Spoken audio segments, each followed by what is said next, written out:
É porque as pessoas entram numa que é assim, porque eu preferi o Papa Bento XVI, eu prefiro o Papa Francisco, eu não sei o quê.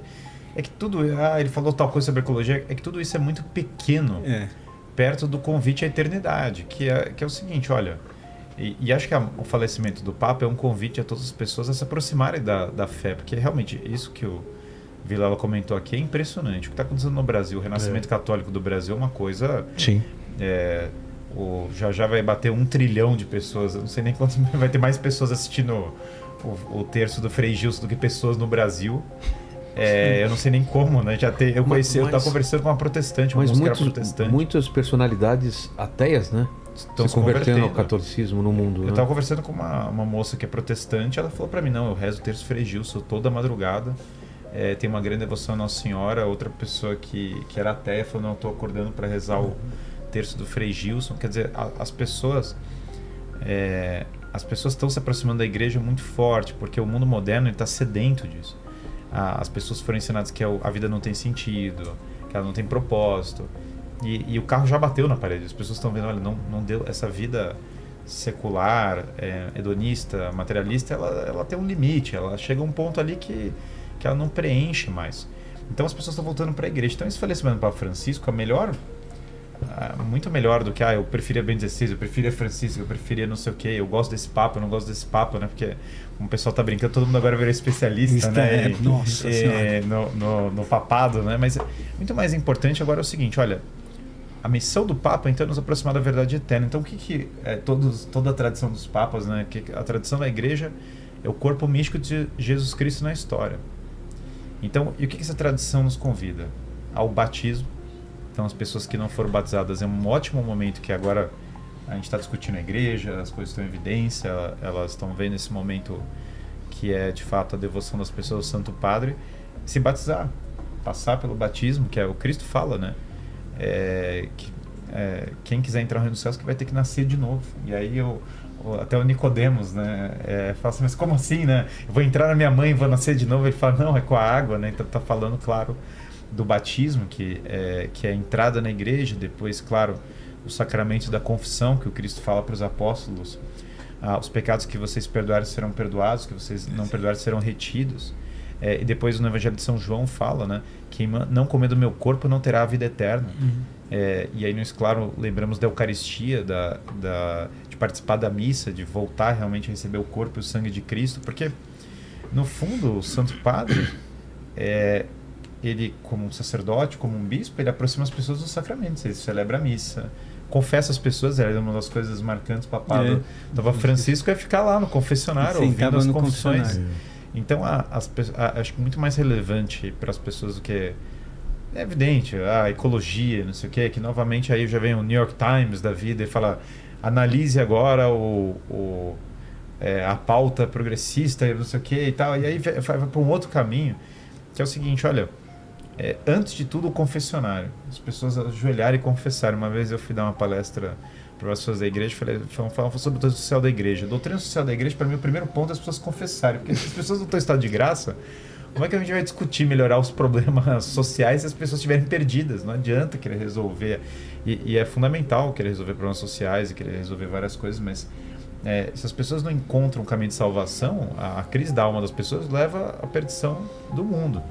Então essa reaproximação da igreja, acho que é o primeiro ponto para se entender de fato quem é o Papa, muito mais do que uma análise política fria, né? Quem decidiu haver papas após Pedro? Não, então esse é o ponto, né? Cristo, ele exatamente inaugura a sucessão apostólica. A sucessão apostólica é para ser uma sucessão, como o nome fala. Os apóstolos vão nomear sucessores e os sucessores vão nomear sucessores. Isso é sempre a ideia. A ideia da sucessão é a continuidade perfeita, né? Então, basicamente, isso está muito bem descrito nos Atos dos Apóstolos. Exato. O primeiro volume do Daniel Hobbes é muito bom sobre isso também, que fala sobre a igreja primitiva. Então, nos Atos dos Apóstolos você já vê primeiro são os níveis da ordem, né? Como os níveis da ordem já estão descritos lá, porque você fala de diáconos, presbíteros e bispos. Está na Bíblia, se abrir lá, tem lá diáconos, presbíteros e bispos descritos nos apóstolos, e já tem a sucessão descrita ali, que eles vão nomear. Então, em primeiro lugar, isso é colocado pelo próprio Evangelho. Inclusive, antes, né, isso já é prefigurado no Antigo Testamento. Porque quando você vai para o Antigo Testamento, os profetas vão anunciando a sucessão daquilo que vai ser trabalhado. Não só o templo vai tendo sacerdotes que vão sucedendo o templo, mas há um anúncio daquilo que virá. Então a sucessão apostólica, ela é instituída, não é que Pedro criou isso. Cristo estabelece a sucessão apostólica e naturalmente Pedro já vai nomeando, as pessoas vão nomeando sucessores que vão sucedê-los na sua morte. Porque de fato os apóstolos são mártires, vão entregar a vida, então eles têm que nomear o seu sucessor, porque eles naturalmente vão morrer, e esse sucessor deles vai ter que nomear o seu sucessor. Lembrando que toda a transmissão da doutrina da igreja começa pessoalmente. Não tem os textos, né?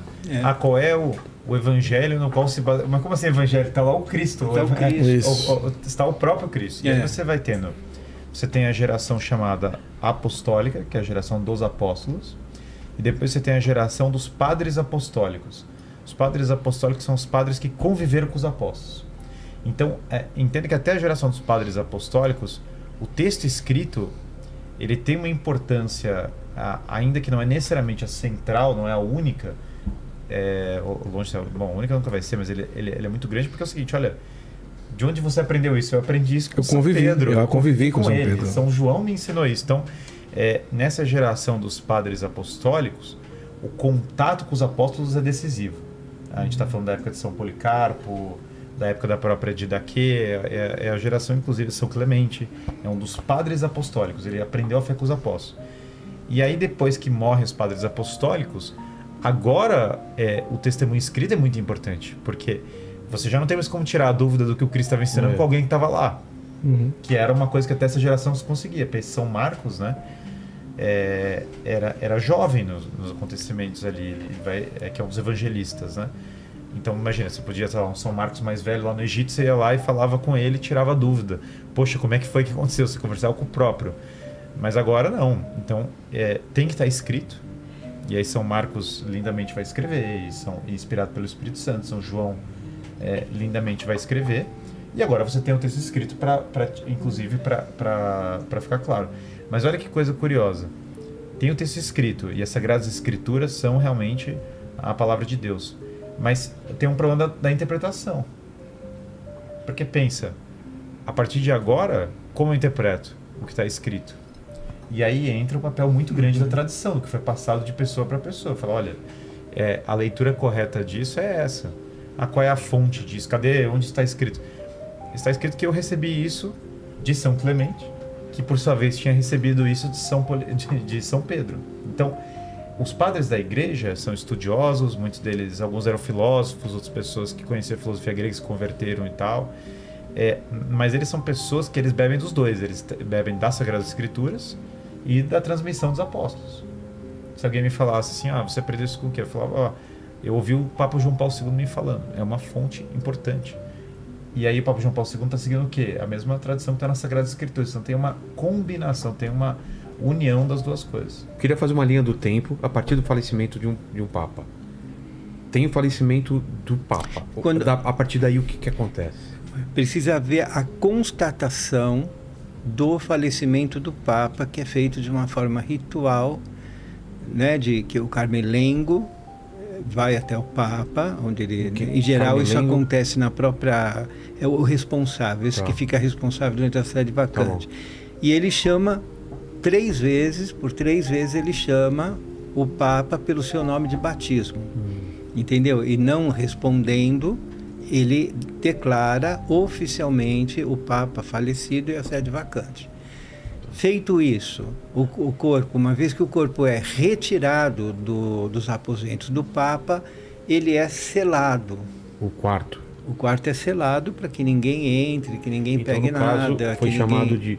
O nome do Papa Francisco é Jorge Mário Bergoglio. Jorge Mário Bergoglio. Exatamente. E aí tem o lance do anel também, de quebrar. Eles quebram o anel que é um Que é anel... o símbolo. que é o símbolo daquele pontificado, mas todos os anéis eles são iguais no sentido. São iguais? Tem um pescador pescando, né? Lembrando da profissão do primeiro papa, que era Então, isso pescador. que é retratado no filme é certo. Então, Não, essa parte do rito é retratado corretamente. Então, na ordem. Então, ele é chamado 3 vezes, não tendo resposta, declarado a vacância, né? Declarado falecimento oficial, entendeu? E a sede vacante. E aí, quando se tira o corpo do Papa lá, se sela o quarto dele para que as imagens, que ninguém mexa, né? Nas coisas deles. E isso... né, com testemunhas e tudo mais. E o corpo é preparado como? O corpo ele é preparado, tem algumas curiosidades, né, que vamos dizer assim, o corpo é preparado, se tira as vísceras do Papa, né, de não sei o que e tal, e isso parece que fica enterrado na Basílica Santa Maria Maior, onde o Papa quer ser enterrado. Sim. Só as vísceras, né, eles põem num vaso aquilo se torna depois uma massa, né, e que vai para lá. Aquilo é enterrado. Na Santa Maria. Depois o Papa ele é enterrado onde ele deixou em testamento que quer ser. A maior parte dos papas estão enterrados na cripta que fica na Basílica de São Pedro, onde estão os restos mortais de São Pedro e da maior parte dos papas da história da Igreja. Alguns outros estão enterrados em outro lugar. Se eu não me engano, existe acho que 7 ou 8 papas já enterrados na Basílica onde o Papa escolheu para ser uma das 4 basílicas papais, que é do Santa Maria Maior. Feito isso, se faz a primeira congregação dos cardeais, onde eles tomam decisões a respeito, data do funeral, quando vai ser a missa de Ezequias, quando o enterro do Papa e assim por diante. Então, é nessa fase que nós estamos agora. Vai haver, enquanto isso, vamos lá, isso eu posso falar, porque o cardeal de Brasília, ele já declarou a entrevista publicamente. Os cardeais eles já foram convocados na própria segunda-feira, hoje é terça, né? Hoje é terça. Ontem mesmo já chegou a convocação para que eles vão em Roma para participarem da congregação dos cardeais. Que começa... Alguns cardeais reclamavam, dizendo, olha, que a gente que não mora, a gente que está vivendo aqui na periferia do mundo, como é que a gente pode chegar tão rápido e assim por diante? Porque uma pressa aí, né? Exato. E feito, uma vez que termina o sepultamento, o padre explicou, há um período de novena, né? Um novenário, 9 dias de oração para o Papa. Enquanto isso, vai haver uma segunda congregação, que ele diz que vai acontecer amanhã, onde eles vão decidir quando irá começar aquelas reuniões chamadas congregações para os cardeais, entendeu? Onde eles vão ficar lá 2 semanas discutindo sobre os problemas da igreja, tentando perfilar quem seria a melhor pessoa para ser Papa e responder a esses desafios.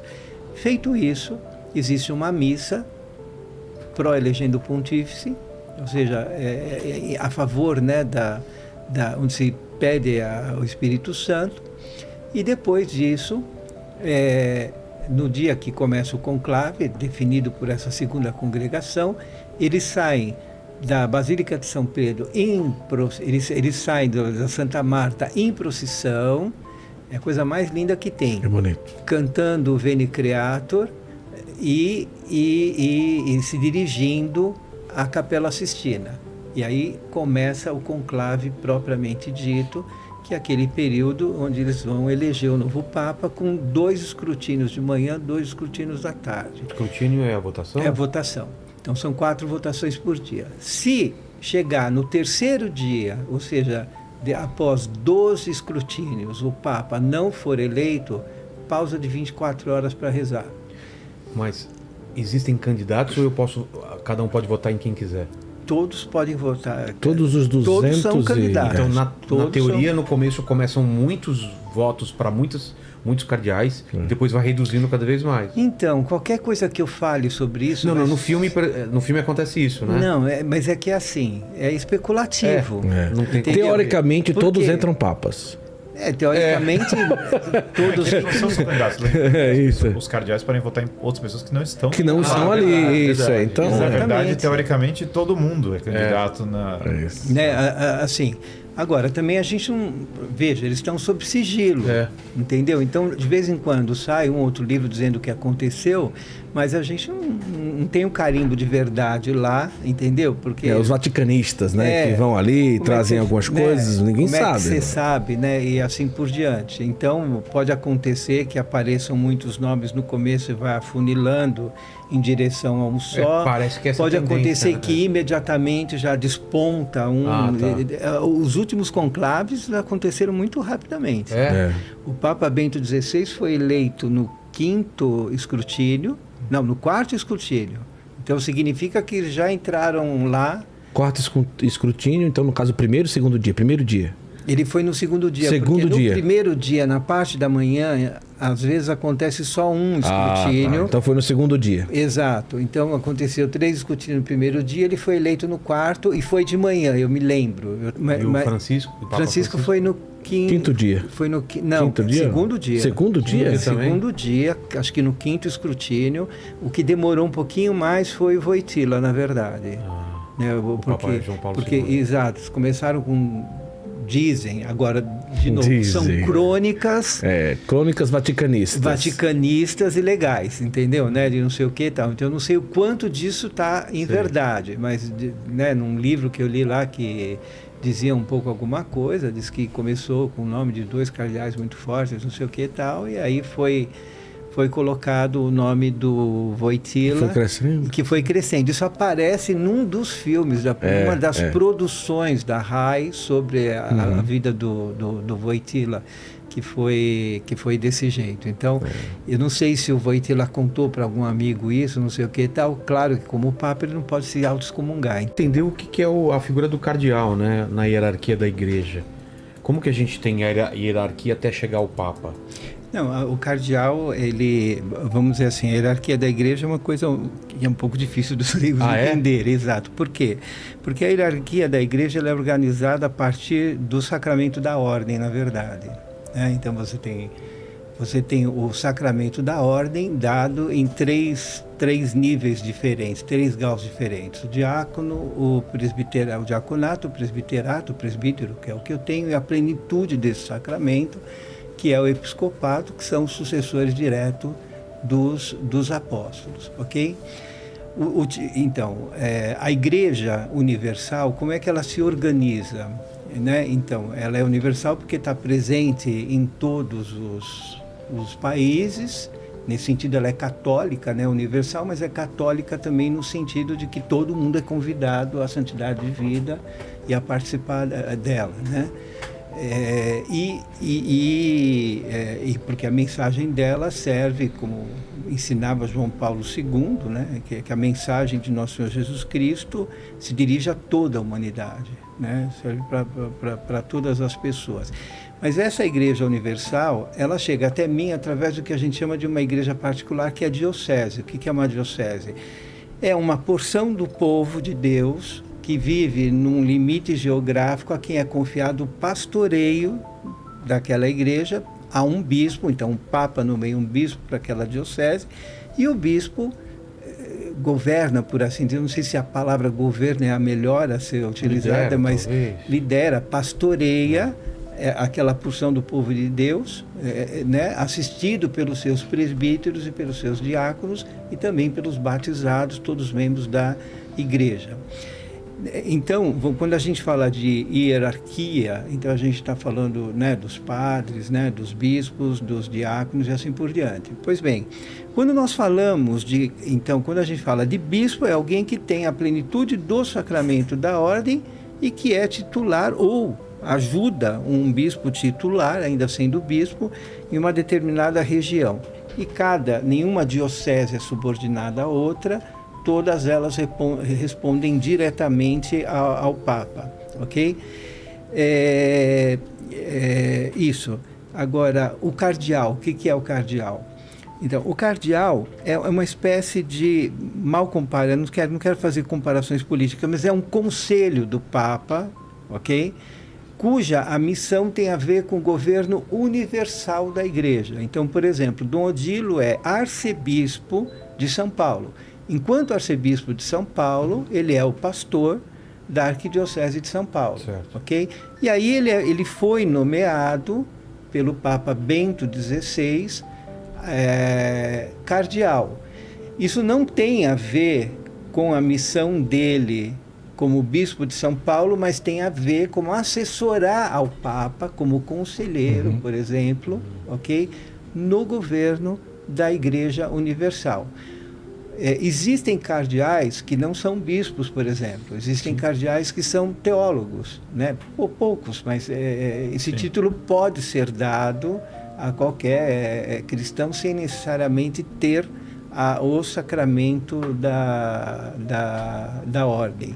Então, um monge, por exemplo, irmão, que não recebeu o sacramento da ordem, é um religioso que vive a vida monástica, ele pode ser... Que não é padre, né? Que não é padre, que não celebra a missa, isso tudo, vive a vida religiosa, celibato, ele pode ser cardeal. Né? Ele pode ser nomeado cardeal da igreja. Nesse sentido, na hierarquia da igreja, o cardeal tem a missão de assessorar o Papa no governo da Igreja Universal. E aí temos aqueles cardeais que são residentes em Roma, ok? E que são presidentes dos principais departamentos. Então, eles são os assessores mais diretos do Papa.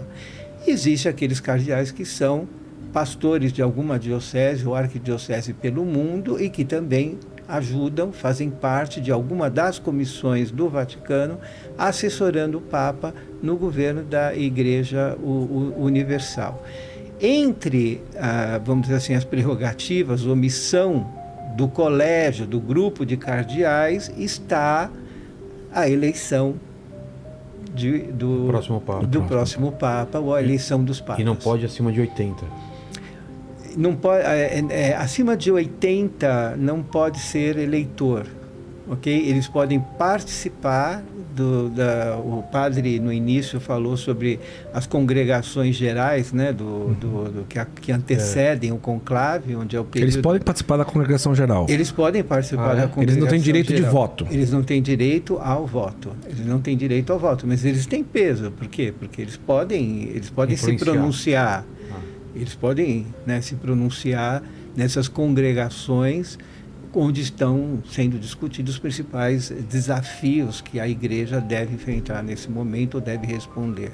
Agora, ele, no caso, não pode eleger, não tem direito de voto, mas pode ser eleito. Pode ser eleito, sim, e não precisa ser cardeal para ser eleito, não. Isso não? mesmo. Não. Eu achei que só cardeal que podia. Não, nem precisa ser padre também. A probabilidade... Sim, é muito pequeno. Mas, por exemplo, um monge, um franciscano, irmão, que não tem os sacramentos da ordem, como já aconteceu pode ser passado, convocado. Exato, já aconteceu e ele pode ser... O colégio cardinalício não precisa necessariamente eleger um deles, entre eles. Vai ser sagrado bispo e vai ser... Aí ele recebe todos os sacramentos. Foi muito raro isso acontecer, é pouco provável que aconteça, né, nos dias de hoje, mas poderia sim acontecer. Então, não existe limite de idade para que um cardeal seja eleito papa. Ele não pode ter problema de insanidade, né? Sim. Também esse limite de 80 anos até para ser eleitor diz respeito a um cuidado que a igreja tem, né, de a pessoa Papa Francisco não ser senil, né? Foi eleito com quantos anos? No ano que ele faria 77 anos. Olha, 77 anos. 76 para 77. O Papa Bento XVI com 78. A gente vê no filme também que tem um cardeal que gerencia, que organiza o conclave. Como que era o escolhido? Carmelengo. Como é escolhido essa pessoa? Eu acho que é por cargo, né? Eu acho que é um cargo que é dado, e uma das funções dele, a função do decano, que é o cardeal mais velho, que hoje é o cardeal Ré, que tem 91 anos e, portanto, não será eleitor, mas, como decano, é ele que convoca a Assembleia dos cardeais para iniciarem o processo da escolha do novo Papa. E é ele também quem preside a missa, que a gente chama assim, né, em favor da eleição do novo Papa, onde se invoca o Espírito Santo. Isso precede o momento em que os cardeais são encerrados para o conclave e para começar os escrutínios a eleição de um novo Papa, mas ele não vai participar. O camelengo é aquele que ele fica durante a sede vacante, ele responde pelo governo e administração da igreja nesse período e a organização de todo o conclave. Eu posso fazer uma observação? Claro. Com todo respeito, eu quero discordar do Frei Beto no que diz, quando ele diz que o filme retrata, não é nem longe aquilo, entendeu? Nem de longe tem aquela os bastidores, tensão. toda aquela... não é aquilo. Porque para quem não viu o filme, sem dar spoiler, mas tem muita trama, né, de um cardeal tentar interromper a candidatura do outro, olha, né? Trazendo coisas do passado. A grande verdade, entendeu? Né, de não sei o que e tal, é que, de novo, são enquadramentos humanos, claro, né, de não sei o que e tal. A grande verdade não, e é ficção, o filme é uma ficção. Os cardeais são homens de fé, são homens que têm o evangelho no coração. Entendeu? São homens que são servidores da igreja. E vou dizer uma coisa para você, entendeu? Eu acho que ninguém quer ser papa, não. Tem até uma história um pouco divertida, né? Que diz que quando eles chegam ao número, né, de maioria absoluta na escolha do Papa, o pessoal fica feliz, né, bate palma, não sei o que, etc. Tal, e o pobre coitado fica lá emburrado. Já era. Nem vai poder voltar para casa. Trabalho, nem voltar para casa. Não volta para casa. A vida dele a partir daquele dia muda. Muda completamente. É uma entrega. É uma entrega absoluta, total, da vida, do tempo, dos afetos, desprendimento dos afetos, da família, da pátria, Ele não deixa de ser Papa, né? 24 horas. E olha, eu vou dizer uma coisa, hein? O Papa mais obedece do que manda.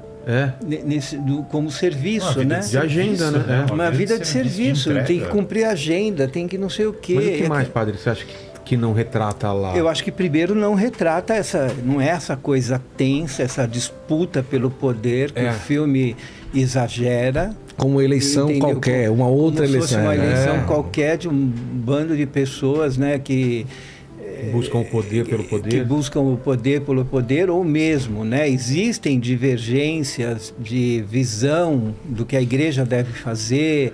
É isso, a gente existem vê muito no filme.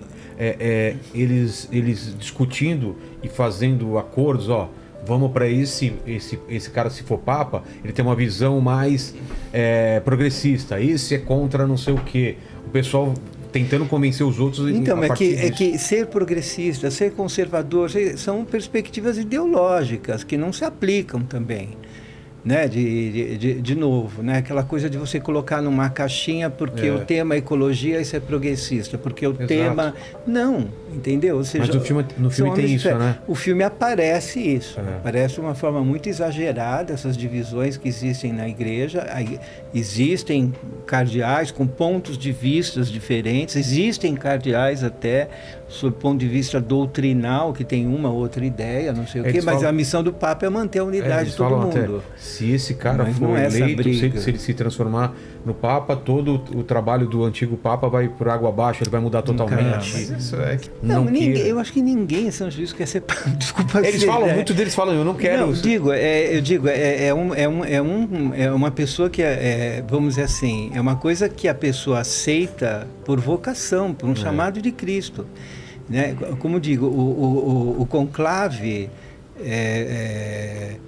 se vocês puderem pegar as entrevistas que Dom Odilo deu a respeito, ele já participou de um conclave, né? Ou seja, ele participou do conclave que elegeu o Papa Francisco.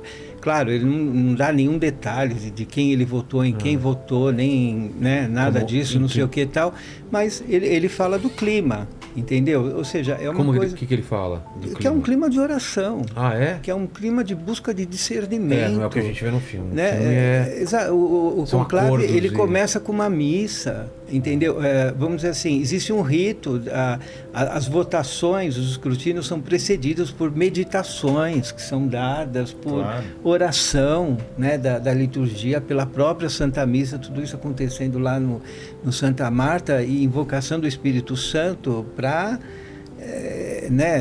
chegar a esse consenso. Claro que existe um certo nível de conversa entre eles, entendeu? Durante o período do Congresso. Eles podem se conversar. Durante o período do Congresso. Congresso. Alguém que foi eleito pode recusar ser Papa? Pode. Pode? Pode. Já aconteceu? O Papa mesmo renunciou, inclusive. Né? Não, esse é mais Pode. alguém que foi eleito nunca renunciou, né? Não aceitou. Quem não sabe, Nunca né? saberemos.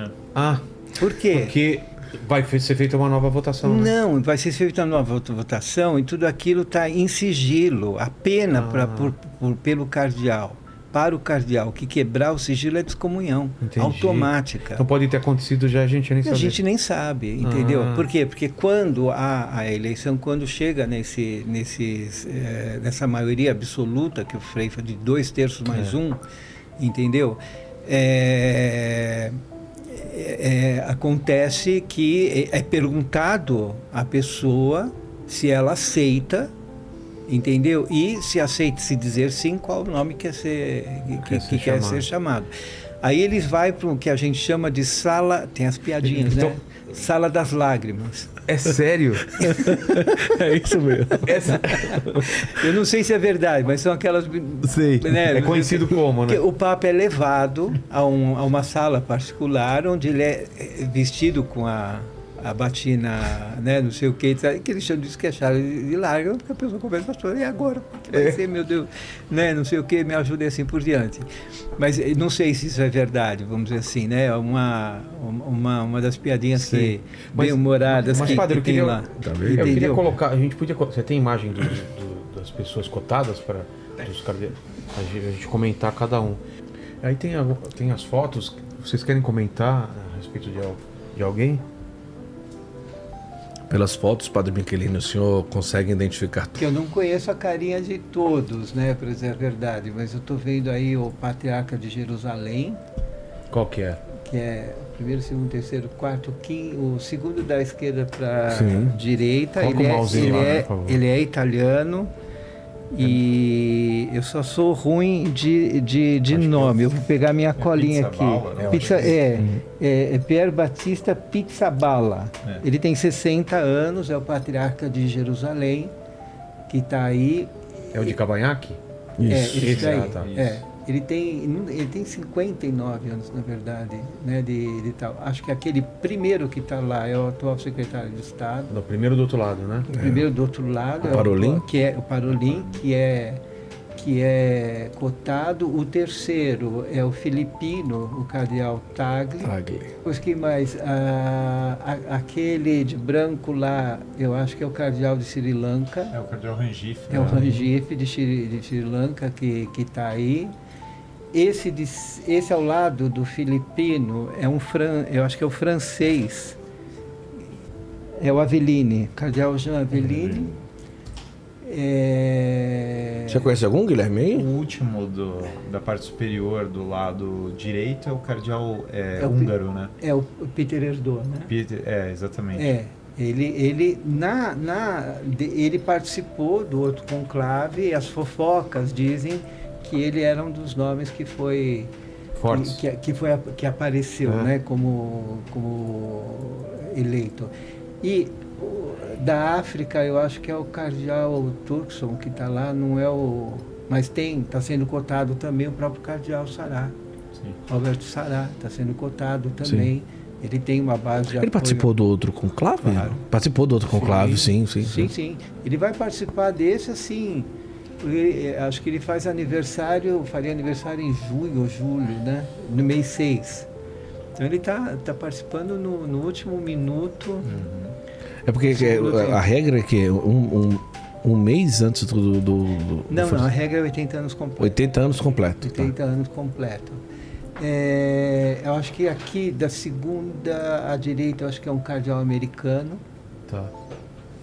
O de cima lá, eu não conheço, não sei quem é. Não sei se é o atual presidente da CHEI ou o arcebispo de Bolonha.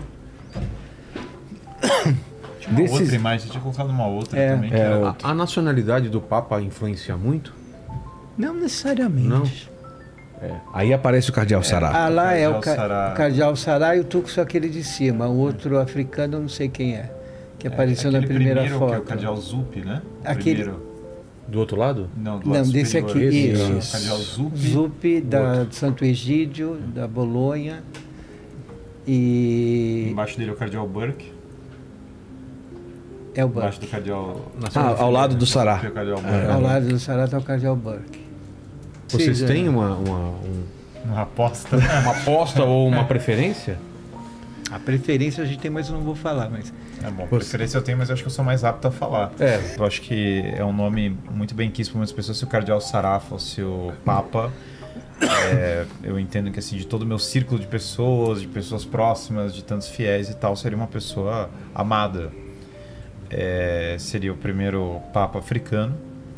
E me parece que é uma pessoa que ao longo dos últimos anos falou coisas muito sensatas em relação à igreja e tantas outras. Agora, é que novamente, né, claro, toda vez que a gente fala isso, então você está torcendo para ele, ou você quer uma campanha, não tem campanha, não existe isso, mas de todos muitos que apareceram aí, me parece que o Cardeal Sará seria uma pessoa que causaria um impacto, que casaria com muito desse espírito do que está sendo o renascimento católico de fato. Mas é um nome muito bem quisto. Você vai ver que se a gente mandar para muitas das pessoas dessas pessoas que foram convertidas nos últimos anos, vão ter muitas pessoas que se identificam com a figura do Cardeal Sará.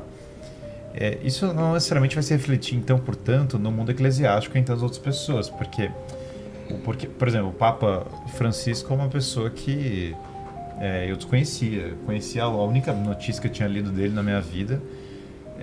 Tinha sido uma notícia muito pontual na Argentina, uma coisa completamente local. Eu não sabia nem que ele era bem conhecido dos bispos mundialmente. Então, quando você conversa com os padres, né, por isso que é temerário às vezes você falar isso, eles conhecem, os bispos em especial, eles conhecem muito mais os nomes que são conhecidos entre eles, porque daí tem tem quem é conhecido para nós, assim, para quem acompanha de maneira indireta, e tem quem é conhecido para eles se conhecem. E tem quem é conhecido para a Europa, e tem as pessoas, tem círculos no fundo. Acho que, falando dessa parte humana de uma maneira que eu acho que não é grosseira, existem certas atividades que certos cardeais fazem que tornam eles conhecidos para certos grupos de cardeais. exato. Então, o cardeal faz um certo trabalho de caridade, ou ele participa de certas comissões, ou sínodos, ou outras coisas. Então, aquilo vai gerar uma influência, porque pense que a influência não é o que o grosso da sociedade acha, é o que... eu acho que um primeiro ponto, olhando nessa parte humana da eleição do Papa, é ele ser conhecido. Porque, na verdade, se os outros cardeais não conhecem tanto o cardeal, a chance dele ser nomeado é muito remota. Existem casos na história da igreja de realmente,